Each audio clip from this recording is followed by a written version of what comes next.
I love when we go down south and people are like, and you can just walk out on the water in the wintertime? Like, yeah, we can. You can come up. And only one group has taken us up on that. Yeah.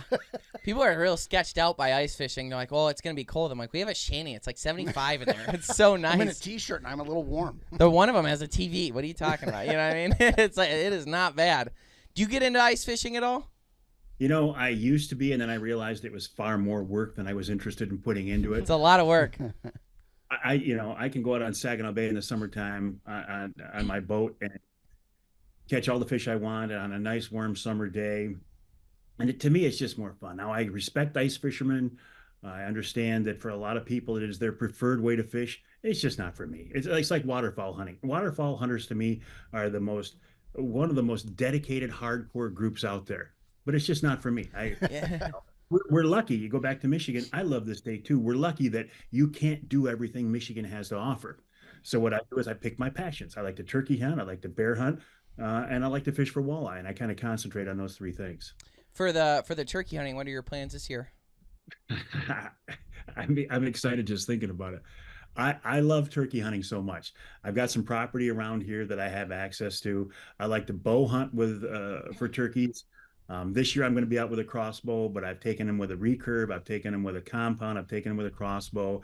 And my style of turkey hunting is, because on these properties, I kind of know where the birds are going to be traditionally. So I like to set up in a blind, put some decoys in front of me, call a little bit, be patient, just wait them out and ambush them. It's a lot like deer hunting for me. Yeah. Yeah. I mean, that's pretty much how we grew up turkey hunting is just like that. Except for the whole shooting them part took about 6 years for us to get dialed in. Our dads did deer hunting, ice fishing, and bluegill fishing. And that's what our dads taught us. But that's what they did. They picked their passions. Whereas Jeff and I were like, you can hunt ducks. You can hunt birds. We'll just be a little mediocre at all the things and do all of them. That's pretty much. So we landed on just being okay at everything, but not great at anything. Yeah. But that's how we kind of got started turkey hunting. I've got I really like turkey hunting because it's the one animal. I shouldn't say that, but it's the most exciting for me on the food aspect, just because turkey is so good. It is so good. What is your favorite recipe that you do? Like when you shoot your gobblers, what's your plan with them? Just go back a step. I love turkeys, but the thing I love about turkey hunting is the interaction. I love the fact that you can have a conversation with them and they respond. Oh, I like them on a grill. I really? Like most anything grilled. Yeah.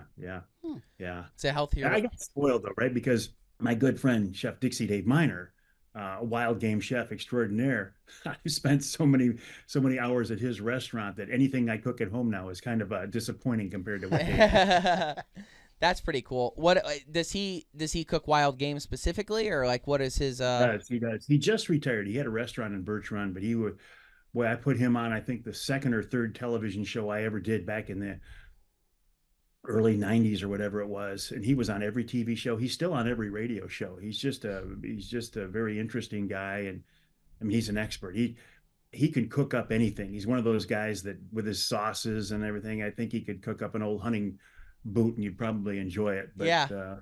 I love the emphasis you guys put on the wild game side of things and the consuming side of things too, bringing it full circle. I appreciate and I respect what you guys are doing. I think to see guys of your generation take this attitude, work so hard to get this across, you have much respect from me, guys. You really do. Well, we appreciate that. Thank you. Deeply. Like I said, you were a big inspiration for it. You were one of the people that I looked to that made it realize it's actually possible we could make it. You know what I mean? It's something that we could actually do for our living. Because a lot of people told us that was dumb. A lot of people told us it was dumb. So there's only a few of us that have been able to pull it off. But you were one of the shining stars that showed us that we actually could. And it was also neat that you came from Michigan. We thought it was funny as like Mike Avery, Steve Ranella, us. Like Michigan, we breed them here. If you want to start a outdoor media company, we're the Ted Nugent. We did it. We're the breeders here. For that. But I'm excited too about spring walleye fishing.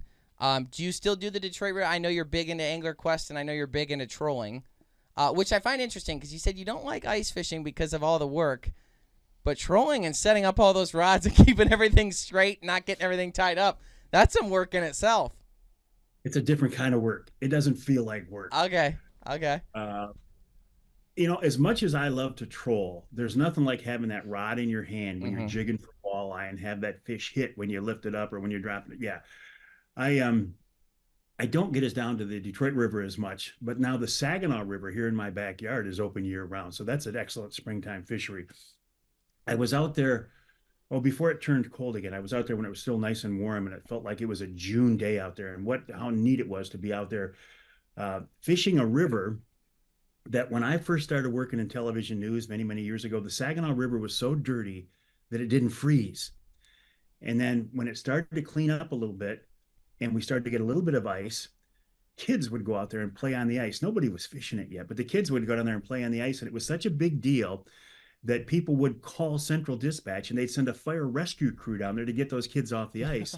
And now we've got, hundreds, thousands of people fishing that river when we get ice, but in the open water too. It's one I look at the resurgence of the Saginaw Bay walleye fishery as one of the greatest conservation success stories I've ever seen personally.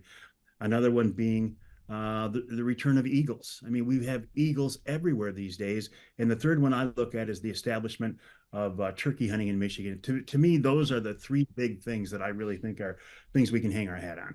Yeah, you look at, was it 1960, and they were nearly extinct in Michigan. It's one of the stories that I always talk about. We were just at the National Wild Turkey Federation convention. I gave a speech there, and we were talking about Michigan specifically. You look at the fact that they were basically, Jeff's wearing his NWTF hat. They were basically extinct, and we also got to go to South Carolina, where they actually brought some of the ones where they relocated them to Michigan to start establishing that population here again and kind of following the journey. And we did an episode of that you can see on Tubi or History Channel streaming right now, where you can go watch that one. It's episode 3 is the turkey hunt. The Great Eastern Turkey is what it's called. But yeah, I seeing that resurgence is awesome. As far as in the Saginaw River, I know how to fish the Detroit River and the St. Clair River. So in the St. Clair, it seems like normally we do the bottom bouncers in the St. Clair River. We do the big gumball jigs with the minnows in the Detroit River. What is the tactic that's preferred in the Saginaw River? Drifting with the current, jigs, minnow head, plastic bodies. But the thing about the Saginaw is when I go down to the St. Clair River or Detroit River, to me, the current is intimidating. Mm-hmm. We don't have that type of current in the Saginaw River. It's a shorter river. We don't have the volume of water. And sometimes if we get a north wind, the current will actually flow the opposite direction.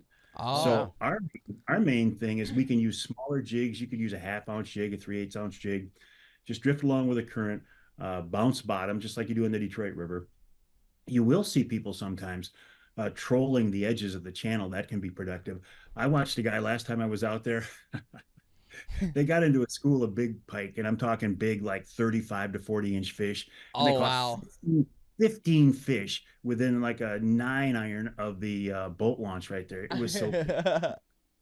I love that fishery because, again, when I first moved to this area, it didn't exist. Mm-hmm. And now it's a world-class fishery. That is really special.